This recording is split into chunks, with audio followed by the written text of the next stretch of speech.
Ben moi, je me suis baptisée, j'avais 15 ans. Et puis, j'ai suivi la réunion. Et puis, au bout d'un moment, je me suis laissée entraîner dans le monde. Et je suis partie loin du Seigneur. Et je suis partie pendant 16 ans. 16 ans, et j'ai fait ma vie dans le monde, et j'aimais le monde. Et pour moi, c'était une montagne de revenir à Dieu. Pour moi, c'était pas possible. Et je disais, Seigneur, je vais revenir, je vais repartir, je vais revenir, j'y arriverai jamais de ma vie. Donc, je préfère jamais y retourner. Et puis, ma belle-sœur, elle voulait se baptiser. Et ça fait qu'il venait dans le terrain faire des réunions avec un camping. Et puis, elle m'a appelé, puis je voulais même pas y aller.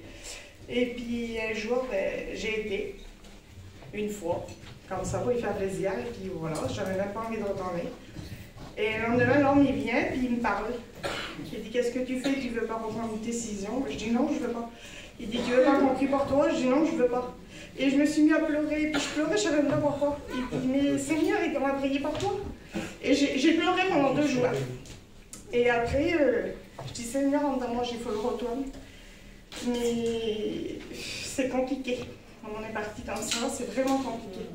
Je retournais en cachette de mon mari, en cachette de mes parents, ça a duré 1 mois. Je retournais à la réunion en cachette, alors que j'étais baptisée depuis 16 ans. Et après, au bout d'un moment, je dis, Seigneur, il faut que je prenne une décision, il faut que je m'affiche. Donc je me suis affichée, c'est pas facile, c'est dur, j'ai beaucoup de combats.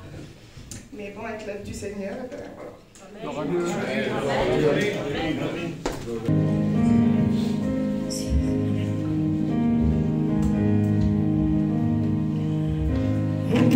Quelle grâce, je sais que Jésus vit en moi. Gloire à Dieu, amen. Oh, quelle grâce, Quelle vérité, Seigneur. c'est de servir un Dieu vivant et si puissant. Gloire à Dieu. Sers-toi de moi, mon Dieu. Merci, Seigneur. Tant qu'il est encore temps à témoigner, mon Dieu, Gloire à Dieu. que ta parole est la vérité. Si mon chemin est dur, aide-moi. Si je suis triste et découragée, relève-moi, Gloire à Dieu, alléluia. donne-moi la force Merci, Seigneur. à tenir debout pour toi, mon Dieu. Rien ne pourra m'arrêter, ni les problèmes, ni les difficultés, Quelle vérité, Seigneur. à servir un Dieu vivant et si puissant, Gloire à Dieu. le maître de ma vie. Si mon chemin est dur, aide-moi. Si je suis triste et découragée, relève-moi, donne-moi la force de tenir debout pour toi, mon Dieu.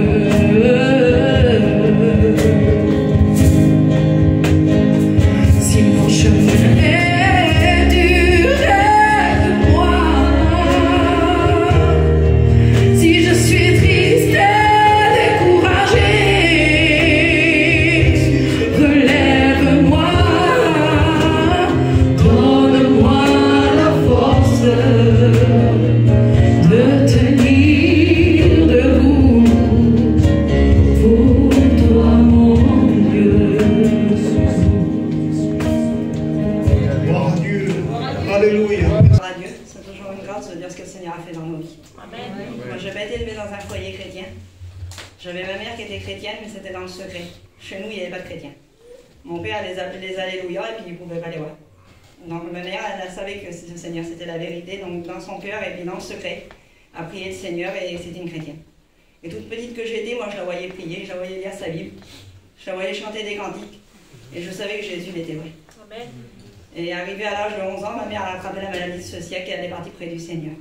Et là dans mon cœur, ça fait une déchirure. Je n'ai pas compris. Je n'ai pas compris le Seigneur pourquoi il n'a pas laissé ma mère. C'est vrai qu'à 11 ans, on ne comprend pas toujours tout. Donc mon père, il était très en colère. Il a pris la Bible, il l'a brûlée. Et puis ça a resté comme ça. Et moi, j'avais un bon père, mais j'ai un père qui m'a élevé dans le monde. Et j'ai aimé le monde. Et vous savez, comme on a entendu parler du Seigneur, comme on sait qu'il est la vérité. Mais ce qui est planté dans les cœurs, ça ne se va pas comme ça. Quand je sortais avec mes amis et tout, quand je revenais le soir, je savais que j'étais perdue. Je savais que si Jésus revenait, je restais là. Et ça faisait un mal dans mon cœur. Ça faisait une souffrance. J'avais un vide. Après, j'avais un vide en forme de Dieu. Moi, je croyais que c'était parce que j'avais perdu mes parents, parce que très jeune aussi, j'ai perdu mon père. J'ai perdu mon père, j'avais 19 ans. Et puis, j'avais plus de mère. Donc, j'avais ce vide-là de mes parents. Je croyais que c'était ça, moi. Et c'est vrai que c'était ça. Mais je ne savais pas que le Seigneur il pouvait me combler, il pouvait enlever ce vide. Un jour, j'étais à la réunion. J'ai parlé à Dieu le matin. J'ai dit, voilà, j'ai dit, Seigneur, j'ai dit, tu connais mon cœur, tu sais par quoi j'ai passé. Tu connais ma souffrance, tu es capable de l'enlever, ils le disent les chrétiens. Alléluia. Ce soir, je vais aller à la réunion et je dis, si tu ne me bénis pas, j'ai parlé comme ça, Seigneur, tout franc. Je dis, si tu ne me bénis pas, j'y retournerai plus. Et je me suis assis à la réunion. Et à la réunion, c'était un Espagnol qui pêchait. Et en vrai, je ne comprenais rien du tout. Et les simples mots que j'ai compris, ils ont rentré dans mon cœur. Et j'ai dit, Seigneur, j'ai dit, tu me parles. Mais je dis maintenant, je vais te demander encore une chose. Je veux ressentir la présence de Dieu, comme ils disent les chrétiens. Il ne s'est pas fait attendre. Le Seigneur, il m'a béni. Le Seigneur, il a changé ma vie. Le Seigneur, tous les jours, il me parle. Tous les jours, il est à côté de moi. C'est vrai que le monde, il y a des choses dans le monde qui sont plaisantes. Mais quand on pense à toutes ces choses autour de nous, c'est que vanité, c'est poursuite du vent. Avec le Seigneur, c'est pour l'éternité. Et je remercie Dieu pour ça. Adieu. Moi, j'ai toujours connu les choses de Dieu, mais c'est pas pour ça que je faisais sa volonté. Dès ma plus jeune âge, j'avais un cœur pour le Seigneur, mais en même temps, il y avait le monde qui s'ouvrait devant moi. Et puis, j'ai fait ma vie dans le monde. Et puis, je chutais bien dans le monde. Je profitais, on va dire, je profitais de ma vie. Je faisais tout ce qu'il y avait à faire. Et malgré tout ça, je savais que si le Seigneur revient, que je suis perdue. Et j'avais la crainte dans mon cœur. Et puis, Seigneur, j'ai donné mon cœur à Dieu. Tout ça me vient moi dans mon camping. Le soir, j'ai donné mon cœur à Dieu. Il s'est fait des réunions.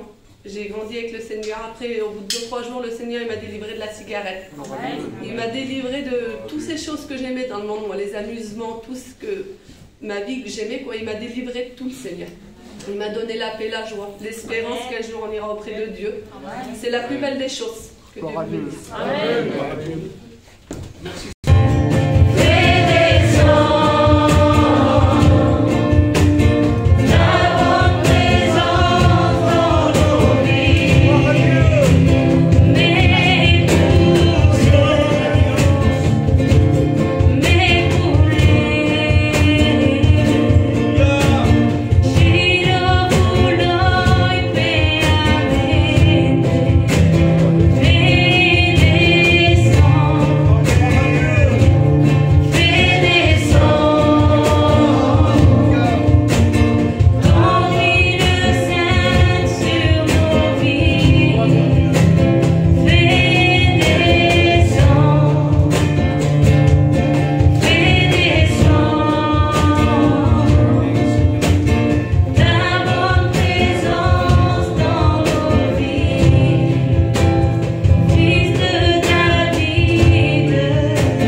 Alléluia. Voilà, comme le frère Lénin il a dit tout à l'heure, ce n'était pas moi qui devais prêcher. J'ai su que je devais prêcher avant que la réunion commence. Et ce soir, c'est une grande responsabilité qui est sur mes épaules. Amen. Car ce soir, ce n'est pas simplement parler de quelque chose qu'on a fait dans la journée. Ce soir, le poids qui pèse sur moi, c'est d'annoncer la parole du Seigneur. Et ceci ne se prend pas à la légère. Amen. Et comme je suis nerveux, quand je suis nerveux, j'ai du mal à m'exprimer. Mais ce que je sais, c'est que le Seigneur Jésus, il connaît toutes choses. Amen. Il avait déjà préparé ce moment.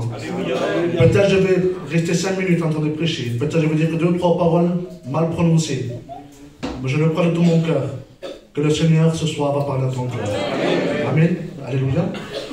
Alors j'ai une prédication que j'ai déjà prêchée. Mais plus que tout ce soir, je voudrais que ce soit le Seigneur qui parle. Alors je voudrais me laisser diriger par le Saint-Esprit. J'ai pu écouter les cantiques ce soir. J'ai pu laisser parler Dieu à parler à mon cœur. Et ce soir, je sais que Dieu a un but précis ce soir. Amen. Avant de rentrer dans le message, je vais demander à mon frère Dylan qu'il puisse me présenter dans ce instant. Amen. Alléluia. Gloire à Dieu.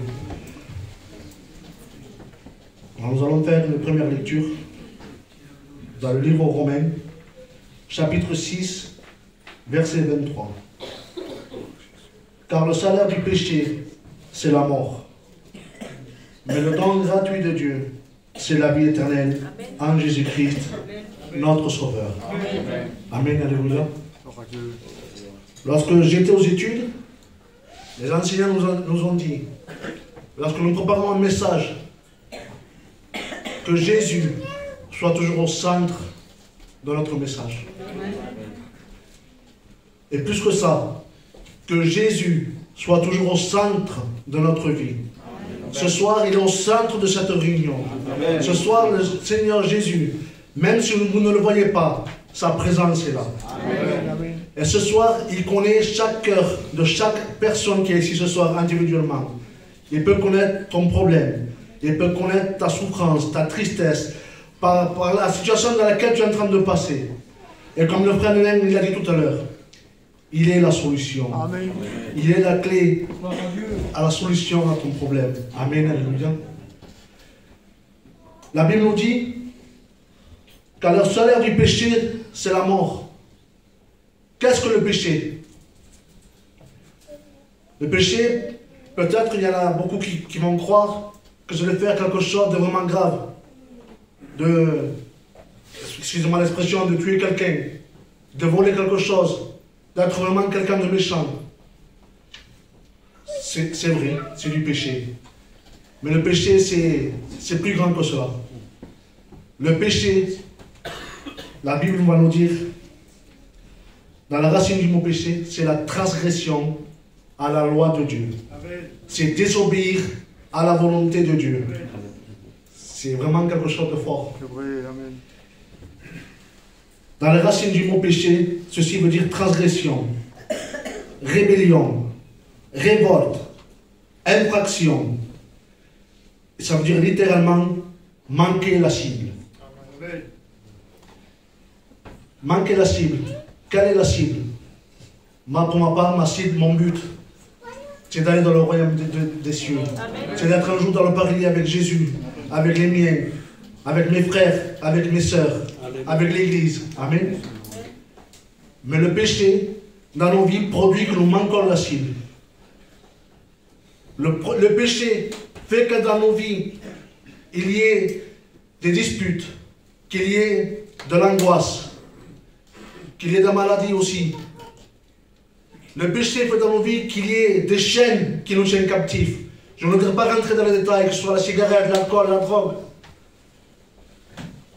Le péché dans nos vies fait que nous perdons notre identité. Le péché dans nos vies fait que nous nous séparons de notre famille. Le péché peut séparer un couple. Un homme et une femme qui sont mariés depuis des années, à cause du péché, ils vont se séparer.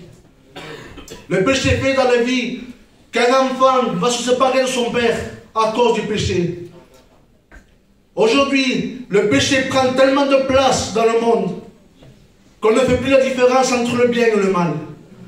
Aujourd'hui, quelque chose qui a peut-être 20 ans en arrière, je ne suis pas très vieux, j'ai que 35 ans, mais je sais que les temps ont changé.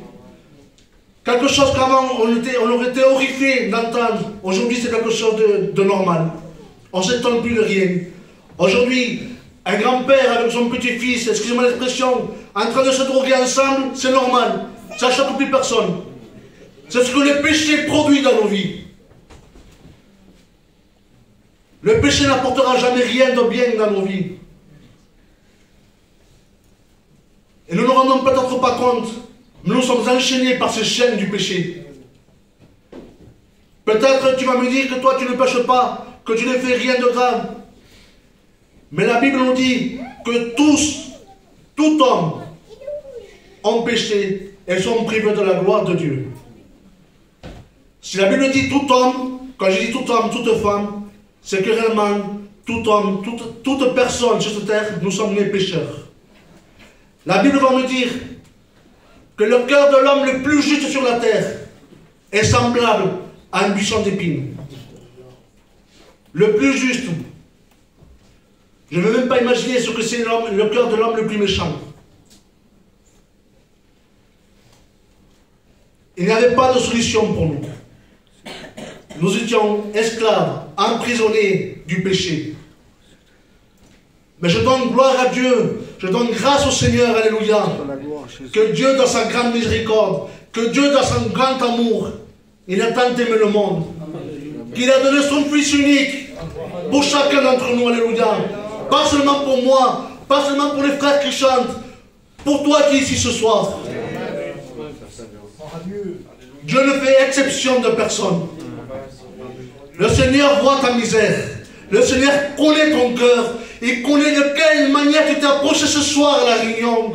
Et le Seigneur ce soir, il veut te bénir. Il veut transformer ta vie, alléluia. Il veut te faire changer de position. Il veut te faire changer ta place des ténèbres. Il veut t'emmener à la lumière du Christ, alléluia. Peut-être ce soir tu as besoin d'amour. Tu as besoin de cette paix. Tu as besoin que Dieu te libère de cette angoisse que tu tiens enchaîné, que tu tiens courbé, qui t'empêche de voir la réalité du monde, qui t'empêche de voir la réalité de Dieu. Ce soir, Jésus t'aime. Ce soir, il veut te libérer. Il veut te donner sa paix. Il veut enlever ces liens qui te tiennent captif. Il veut enlever ce bandeau qui te tient aveuglé. À quoi tu suis péché. Il veut t'éclairer dans les ténèbres que tu es, dont tu es. Donc, tu te trouves dans cette position. Il veut te libérer. Amen. Alléluia. Dieu a tant aimé le monde qu'il a donné son Fils unique. Amen. Jésus était dans son chef de gloire. Il avait tout. Il est le créateur de toutes choses. Rien n'a été fait si ce n'a pas été par lui et pour lui. Amen. Étant Dieu, il s'est donné à nous regarder. Il a vu ma misère, il a vu mon état de péché, mais il a vu le tien aussi. Il a vu que nous étions destinés à aller en enfer. À cause du péché, à cause qu'un seul homme a péché, le péché est rentré dans toute l'humanité. Mais gloire à Dieu, à cause d'un seul homme, Jésus-Christ de Nazareth, le Fils de Dieu, il s'est fait homme. Il a pris l'apparence d'un serviteur. Il est mort sur la croix du calvaire. Il a pris notre place. Il a pris la condamnation qui pesait sur nous. Il a cloué le péché à la croix. Et par sa mort, et par sa résurrection, amen, il nous a donné la vie. Par un seul homme, la vie est entrée dans l'humanité. La Bible va nous dire, lorsque Jésus est mort, je vais vous expliquer, il y a un temple où les pharisiens, où le peuple d'Israël adorait Dieu. Et dans ce temple, il y avait la présence de Dieu. Et la présence de Dieu, elle était séparée de la pièce par un grand voile. Le voile empêchait n'importe qui de rentrer dans la présence de Dieu. Seulement un seul homme était destiné à rentrer dans la présence de Dieu. Et si son comportement, si sa vie n'était pas rêve de Dieu, il ne pouvait pas rester dans la présence de Dieu. Mais Jésus, en mourant sur la croix du calvaire, il a déchiré le voile de haut en bas. nous donnant accès à la présence de Dieu, nous rendant possible de pouvoir adorer Dieu, de pouvoir connaître Dieu. Par sa mort et sa résurrection, il nous a, comment dire, changé d'identité. Il nous donne le pouvoir d'être enfant de Dieu. Il nous donne le pouvoir d'être chrétien. Amen, alléluia. Aujourd'hui, ce n'est plus moi qui vis, c'est Christ qui vit en moi. Car j'ai donné ma vie au Seigneur Jésus. J'ai donné mes désirs, ma chair qui soit aussi clouée sur la croix. Et je suis né de nouveau en Jésus-Christ. Amen.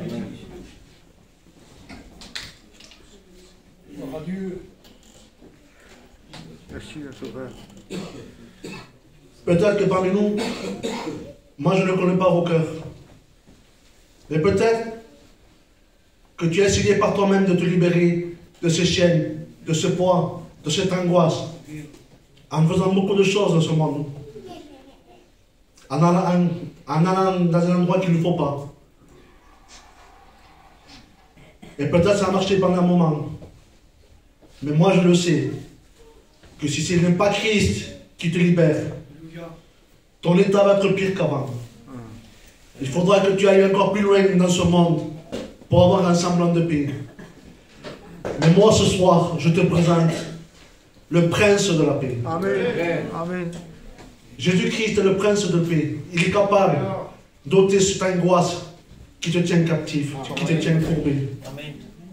Vous savez, moi j'étais jeune, j'ai grandi dans une famille chrétienne, j'ai tout le temps connu les choses de Dieu.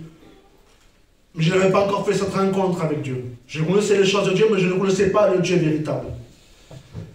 Et tant que je n'avais pas accepté le Seigneur, tant que je n'avais pas fait cette rencontre avec Dieu, j'avais tout en abondance. Mais lorsque j'étais tout seul chez moi dans ma caravane, j'étais angoissé. J'avais un poids sur moi, j'avais comme un vide dans mon cœur que rien ni personne n'était capable de remplir. Mais lorsque j'ai rencontré mon Seigneur, Amen, alléluia, lorsque j'ai pu ressentir la présence de Dieu dans ma vie, tout a changé. Sa paix a envahi mon cœur, a pris toute la place dans ma vie. Il a comblé le vide qu'il y avait dans mon cœur. Et depuis là, je donne gloire à Dieu. Je ne me sépare jamais de mon Jésus. Amen, alléluia. Il est tout le temps avec moi. Moi, il m'arrive de tomber. Il m'arrive de faire des choses qui ne sont pas la gloire de Dieu. Mais lui, il est fidèle et véritable. Et ce soir, laisse-moi te dire que le Seigneur, il veut te bénir. Il veut remplir ton cœur de paix et de joie. Amen, alléluia. La Bible l'appelle le réparateur de brèches. Nous vivons dans ce monde. Et le péché fait des dégâts dans nos vies. Le seul qui est capable de réparer ces dégâts, ces blessures qu'il y a dans ton âme, c'est Jésus-Christ. Vous savez, je ne vais pas aller plus loin parce que je ne le sens pas. Seulement avec les 4 mots que j'ai pu dire ce soir, je voudrais qu'on puisse toucher une mélodie. Ce soir, si tu es vu dans la prédication, si le Seigneur a parlé dans ton cœur, pas moi parce que moi je suis maladroit, mais si tu passes dans cette situation, que tu es enchaîné dans ton péché, chacun d'entre nous connaissons nos vies.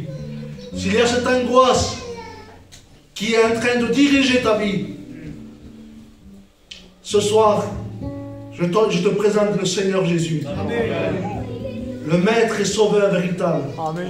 Il y a un cantique en espagnol qui va dire Cristo es mi héroe.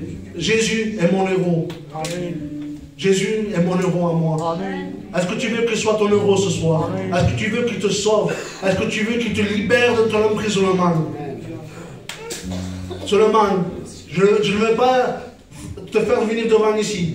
Seulement, si tu veux que le Seigneur Jésus entre dans ta vie, qu'il prenne toute la place, qu'il soit au centre de ta vie, si tu veux que le Seigneur Jésus te libère des chaînes qui te tiennent captif, de cette angoisse, de ce cachet qui te prend pour dormir, ou si tu veux que le Seigneur te libère, qu'il faut qu'il y ait la lumière allumée pour que tu dormes, ce soir là où tu es à ta place, lève ta main. Alléluia, le Seigneur t'a vu. Amen, le Seigneur t'a vu. Le Seigneur t'a vu, alléluia. Le Seigneur t'a vu, alléluia. Ne résiste pas à l'appel du Seigneur ce soir, amen, alléluia. Il suffit ce soir d'ouvrir ton cœur. Et le Seigneur, il fera le reste. Alléluia. Ne résiste pas à l'appel du Seigneur. Amen. Amen. Alléluia, Seigneur, t'as vu. Vous savez que lorsque j'étais plus jeune, je savais qu'il y avait 2 endroits où passer l'éternité. Je savais qu'il y avait un endroit près dans la présence du Seigneur, au paradis. Et je savais qu'il y avait un autre endroit qui n'est pas bon. Et moi, je savais que j'allais être chrétien, et je savais que j'allais suivre Dieu. Et ce n'était pas l'enfer qui me faisait peur. Ce qui me faisait peur, moi, c'était l'éternité. Parce que je me disais, il n'y aura jamais de fin. Et j'avais pris peur à cause de cela.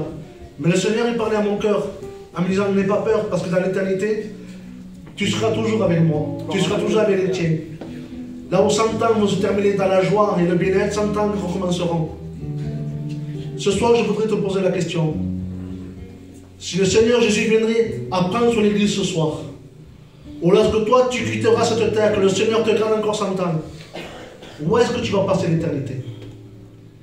Près de Dieu, dans la joie et le bien-être, où je ne voudrais pas mâcher le mot, amen, ou dans l'enfer, où 100 ans de souffrance se termineront et 100 ans de souffrance recommenceront. La Bible appelle cet endroit le lieu de souffrance éternelle. Ce soir, le Seigneur Jésus t'offre encore une opportunité de pouvoir te sauver, de pouvoir l'accepter. Ce soir, je ne veux pas faire d'émotion, mais je veux te donner encore cette opportunité que tu sois sauvé. Amen. Je ferai un dernier appel. Si tu veux suivre le Seigneur Jésus, si tu veux être avec les tiens pour l'éternité dans le ciel, si tu veux que le Seigneur Jésus encore, ici-bas, te libère de tes chaînes, enlève ton angoisse, lève ta main à ta place. Au nom de Jésus, ne résiste pas. Voilà Dieu. Alléluia. Je n'irai pas plus loin, je laisse la place à l'aîné. Amen. Je puisse prier pour vous. Que le Seigneur vous bénisse. Amen.